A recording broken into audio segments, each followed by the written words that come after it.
Conversa com o meu povo. Chegamos ao final de mais uma semana.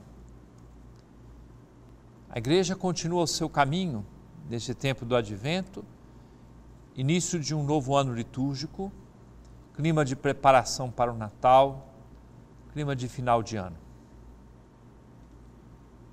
Arrumar a casa. Deus nos concedeu a capacidade para expressar o que vai na alma através de sinais exteriores. Alguns exemplos. Muda a face de uma cidade como Belém quando é sírio outra vez. A estação das festas juninas tem seu colorido próprio. Férias tem roupa adequada, viagem preparada. Lazer que toma conta do tempo. Festa de aniversário de crianças sem bolo, doces, velhinhas, parabéns, ficaria sem graça. Por outro lado, não se vai a um velório do mesmo jeito que se vai à praia. E casamento então? Roupa nova, vestidos deslumbrantes, o terno alinhado. É muito bom ser assim. Saber que existe cara de domingo e jeito de dia de trabalho. É que, sabendo aproveitar todas essas ocasiões, a rotina se transforma e a vida fica mais bonita. Quando vem o Natal, com ele fim de ano, gratidão, festas, enfeites, tudo a ser bem preparado para ser bem vivido. A igreja sabe do ritmo humano da vida e o preenche com o que existe de melhor, pois nos oferece o mistério de Cristo vivido no tempo. Nossa vida, nossos passos e nossas festas ganham sentido novo. O final do ano traz consigo o convite à renovação de vida, exame de consciência, propósitos novos, desejo de recomeçar. Para os cristãos, não há qualquer perspectiva mágica na mudança do calendário, mas somos chamados à renovação contínua pela graça de Deus, na medida em que o mistério de Cristo é celebrado e acolhido com crescente consciência. O tempo não é um ciclo implacável e cansativo, mas uma oportunidade privilegiada oferecida por Deus a seus filhos. E a igreja celebra neste período algumas realidades marcantes, correspondentes à ação amorosa de Deus, que enviou no seu Filho como Salvador e Redentor. Advento é a primeira palavra que chama a atenção nos dias que correm. O contato com Deus não nos deixa estáticos e imóveis diante de uma realidade fechada. Deus é dinâmico em sua presença e em seu plano de salvação a favor da humanidade. Foi verdadeira peregrinação o caminho feito com seu povo no Antigo Testamento. Os profetas foram portadores da mensagem da esperança, ajudando muitas gerações a não perderem a perspectiva dos dons de Deus. E Jesus Cristo, Filho de Deus, Deus verdadeiro e homem verdadeiro, é alguém que chega, passa pela magnífica e desafiadora realidade da família, num tempo de perseguições e incompreensões, mas vem, entra nas estruturas do mundo, participa de tudo, menos do pecado, justamente porque veio para salvar do pecado e da morte. O apelo é o acolhimento da iniciativa de Deus e a resposta alegre ao seu amor. Daqui a poucos dias, Natal será a luz para entender os sentimentos humanos e unir pessoas e famílias. o nascimento de um menino, e que menino, continua a deixar o mundo extasiado.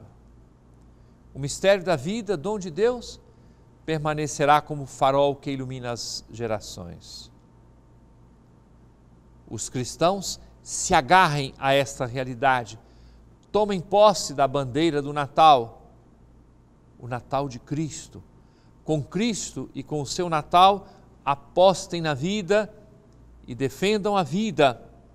Façam tudo para que o sorriso do menino de Belém se reflita em tantas e muitas crianças de todas as idades, para que não se apague a vida e a esperança. Logo a seguir, o palco do Natal se abrirá para observarmos os detalhes. A Sagrada Família, a Mãe de Deus, os pastores que acorrem a Belém e, enfim, os magos que vieram de longe para desvendar o mistério. É a destinação final de tudo o que se celebra na igreja neste tempo. Abrir os espaços para que todos, sem exceção, reconheçam Jesus Cristo, Filho de Deus, e nele creiam. Manifestação, epifania. Não se vive uma realidade tão significativa sem a devida preparação, como acontece em nossas casas, onde grandes acontecimentos pedem arrumação geral, faxina, decoração nova, ambiente diferente. O convite da igreja há de encontrar acolhida nos homens e mulheres de boa vontade. A palavra de Deus pede atitudes novas, mudança de roupa. Ao povo de ontem e de hoje, pede que se tome a veste da justiça.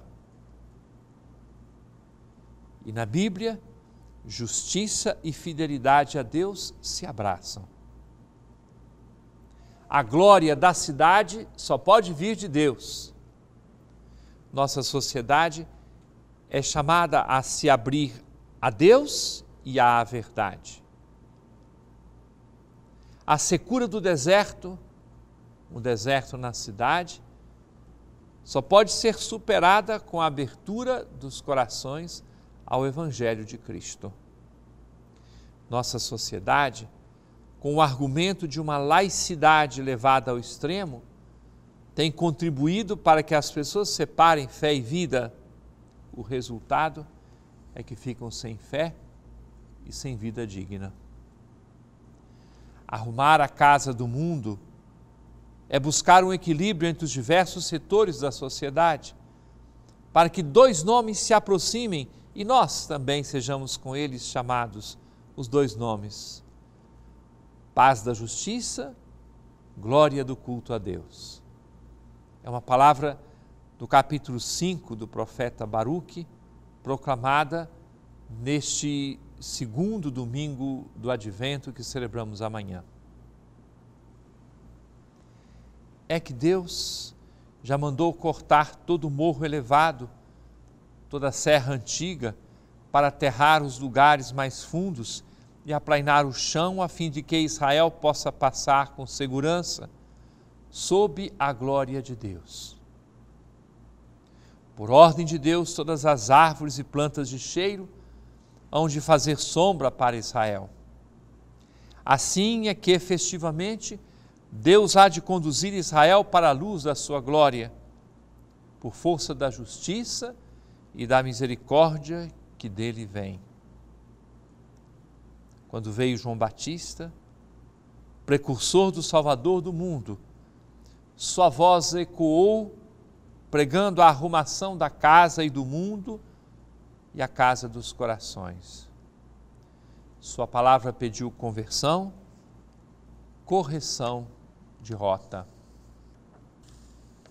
Abaixem-se, pois, os montes do orgulho e da soberba, preencham-se os vales da falta de amor e solidariedade, nivelem-se as estradas, estabelecendo caminhos de comunicação entre as pessoas. Então, nosso testemunho de homens e mulheres de fé ajudará a que todas as pessoas vejam a salvação de Deus. Permaneça conosco, meu irmão, minha irmã, daqui a pouco estamos de volta, continuando a conversa com o meu povo. Conversa com o meu povo. Caríssimo irmão, caríssima irmã, estamos terminando esta primeira semana do Advento. Hoje é dia da Imaculada Conceição. Temos festas em vários locais, em várias paróquias.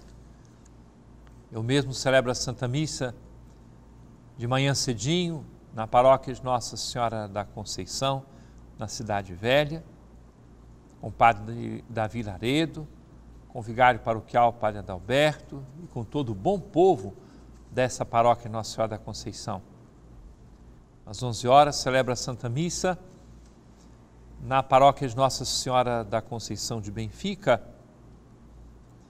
e celebra a missa às 18 horas na paróquia da Imaculada Conceição do Castanheira.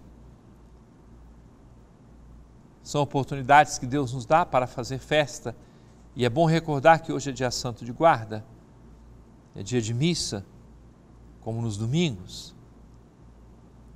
Que Deus nos abençoe para que, olhando para Nossa Senhora, aquela que foi preservada da mancha do pecado, em previsão dos méritos de Cristo, ela interceda por nós para que tenhamos o gosto da santidade, o gosto da perfeição, o gosto de uma vida cada vez melhor segundo o plano do próprio Deus.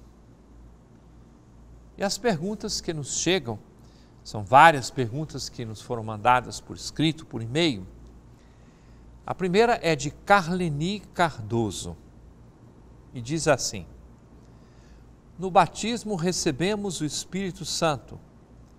Então, por que na oração do Espírito Santo pedimos: vem Espírito Santo, enche os corações dos teus fiéis? Muito obrigado, Carleni. Há um hino da igreja que diz que sem o Espírito Santo não existe nada de bom, nada de puro, nada de inocente. O Espírito Santo de Deus age em todos os lugares. Mesmo uma pessoa que não tem fé, nós, como cristãos, temos a certeza disso. Quando essa pessoa deseja o bem, sai de si mesmo, busca a verdade, gosta daquilo que é perfeito, é o Espírito Santo que sopra. Portanto, nós recebemos o batismo no Espírito Santo, com o Espírito Santo no nosso batismo, recebemos o sacramento, nós recebemos o Espírito Santo na crisma. Quantas crismas nós temos feito, Dom Teodoro, Dom Vicente e eu, nesses dias? Anteontem mesmo eu fiz crismas na paróquia Nossa Senhora das Vitórias, Marituba. Um grande abraço para todos aqueles jovens que foram crismados. Amanhã tenho crismas na Marambaia, na paróquia São Jorge. E daí por diante, uma série de crismas que nós fazemos neste período. O Espírito Santo é dado na crisma para o apostolado, para a pessoa falar em nome de Jesus, fazer a diferença em nome de Jesus. O Espírito Santo é dado quando a gente reza a oração do Espírito Santo.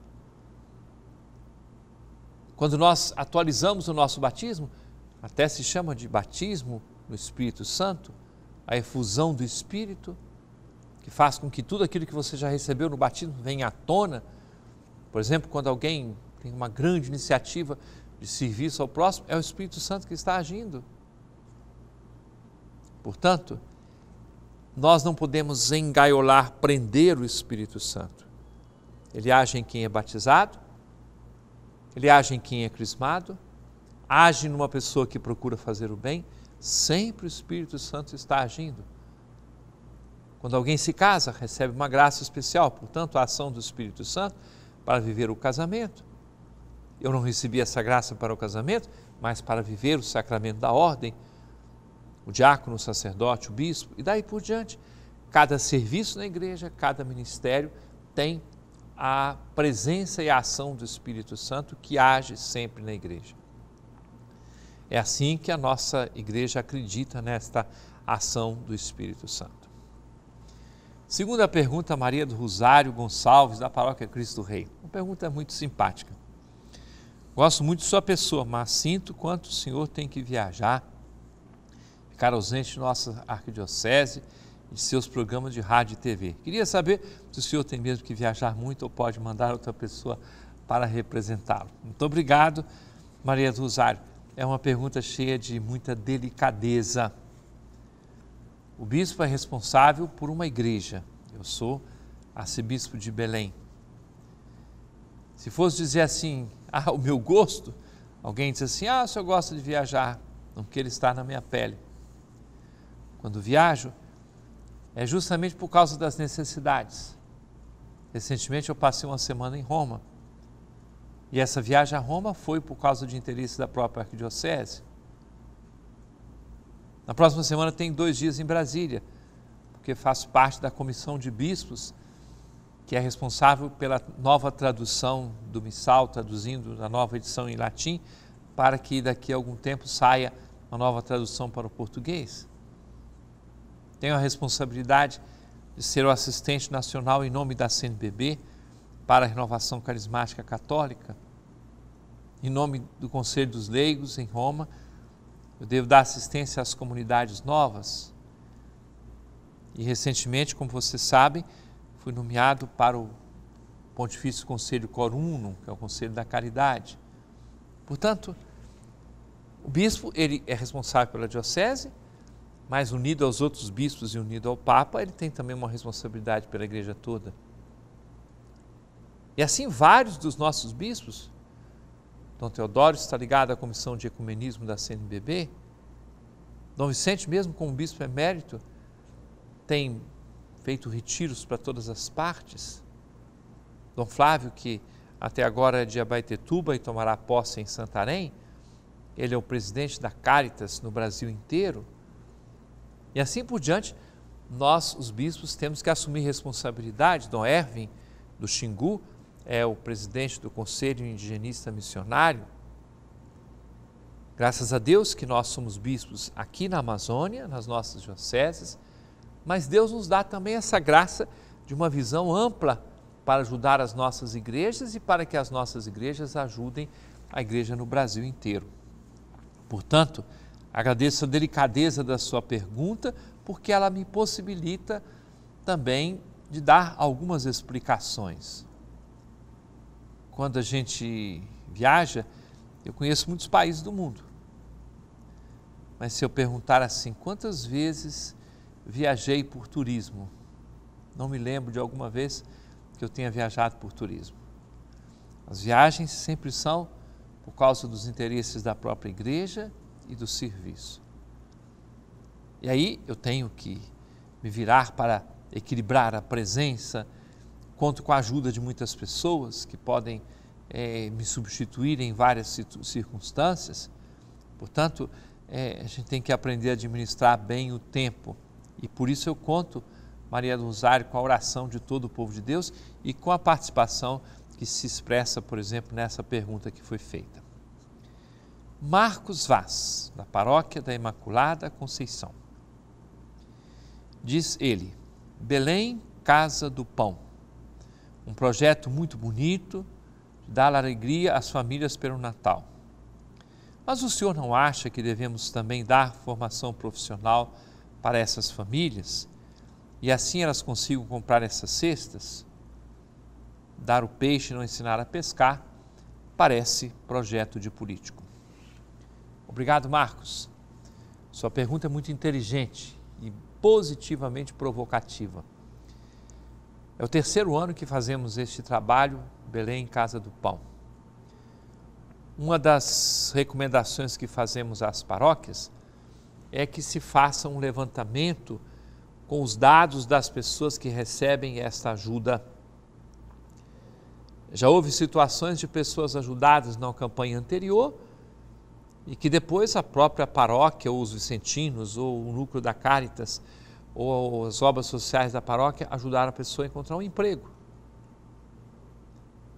Nós temos entidades de igreja, por exemplo, a Escola Salesiana do Trabalho, que é de uma congregação religiosa, que dá formação profissional. Nós queremos fazer uma coisa sem deixar de fazer a outra. Queremos fazer um levantamento, um cadastro dessas pessoas, a fim de que cada paróquia veja durante o ano, portanto não para no projeto Belém Casa do Pão, mas ao mesmo tempo nós temos que ter a sensibilidade, porque o Natal abre, escancara o coração, a generosidade das pessoas. Portanto, isso que se realiza no dia de hoje, essa coleta de donativos nas paróquias, depois ela tem que ser feita na sua distribuição de uma forma inteligente, não assistencialista, mas de diálogo, de valorização das pessoas. E há toda razão na sua pergunta, na sua observação. Aquilo que nós temos condições de fazer com os nossos recursos que são limitados, é claro que queremos contribuir. Então nós temos vários cursos de iniciação profissional em várias áreas nas paróquias, temos as escolas católicas, temos formação em cada uma das paróquias e cada uma faz aquilo que dá conta. É claro que nós não temos o dinheiro, por exemplo, para fazer uma rede de escolas profissionalizantes. Seria ilusório nós pensarmos nisso.